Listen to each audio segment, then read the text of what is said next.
అంటే నేను పర్సనల్గా ఏమనుకుంటా అంటే స్త్రీ ఆరోగ్యంగా ఉంటే ప్రపంచం ఆరోగ్యంగా ఉంటుంది. ముఖ్యంగా లైంగిక ఆరోగ్యం అనేది చాలా ఇంపార్టెంట్. కరెక్ట్. అది లేకపోవడం వల్ల అనారోగ్యంతో భర్తకు అనారోగ్యం కావచ్చు, ఇంకా ఎన్నో ఇక దాని సైడ్ ఎఫెక్ట్స్ చాలా ఉంటాయి మీకు తెలుసు. సో నిజంగా స్త్రీలకి ఇలాంటి సమస్యలైన స్త్రీలకు తెలుసా మ్యామ్? చాలా మందికి మీరు చెప్పినట్టుగా తెలీదండి. లిబిడో అంటే సెక్షువల్ డిజైర్, అంటే Yes. హస్బెండ్తో పార్ట్నర్తో కలవాలని కోరిక లేకపోవడంని లాస్ ఆఫ్ లిబిడో అంటారు. ఓకే. అంటే భర్తతో కలవాలని అనిపించకపోవడం. దీనికి అవును. రీజన్స్, అనేకమైన రీజన్స్ ఉన్నాయి. కానీ చాలా మంది బయటకు చెప్తే ఏమనుకుంటారు అని ఎవరికి ఫస్ట్ హస్బెండ్కే చెప్పరు.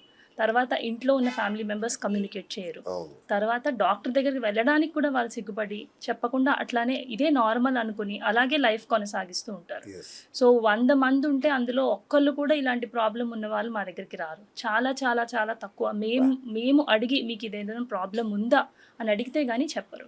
అయితే ఎవరిలో బయటపడుతుందంటే కొంతవరకు ఇన్ఫర్టిలిటీ, అంటే పిల్లలు కలగని కప్పులు ఎవరైతే ఉన్నారో Okay. As a part of మేము ఇన్ఫర్టైల్ కపుల్ని మేము అప్పుడు అడిగితే అడుగుతున్నప్పుడు ఆ క్వశ్చన్స్లో భాగంగా ఈ క్వశ్చన్స్ వచ్చినప్పుడు పిల్లలు కలగట్లేదు ఎందుకు అన్నప్పుడు వైఫ్ అండ్ హస్బెండ్ తరచుగా కలుస్తున్నారా ఏంటి ప్రాబ్లం అన్నప్పుడు అప్పుడప్పుడు బయటపడుతుంది. ఓకే. మోస్ట్ ఆఫ్ ద సిచ్యువేషన్స్లో బయటపడదు.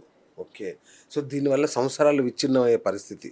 నిజంగా అంటే భర్తలో కోరికలు ఉంటాయి, భార్య సహకరించదు, అప్పుడు వాడికి కోపం వస్తుంటుంది. ఏంటి అసలు అంటే నిజానికి కోర్టులు కూడా తీర్పిచ్చాయి, లైంగిక ఆసక్తి లేని కాపురమే కాదు, వాళ్ళు కలిసి ఉండాల్సిన అవసరం లేదు అని. అంటే అందులో సెక్స్ కనుక ఇన్వాల్వ్ కాకపోతే ఇక ఫ్యామిలీ అనే దానికి ఆ కాపురానికి అర్థం లేదు అనేది కోర్టులు కూడా తీర్పులు ఇచ్చిన పరిస్థితి. సో ఈ నేపథ్యంలో కుటుంబాలే విచ్ఛిన్నమయ్యే పరిస్థితి.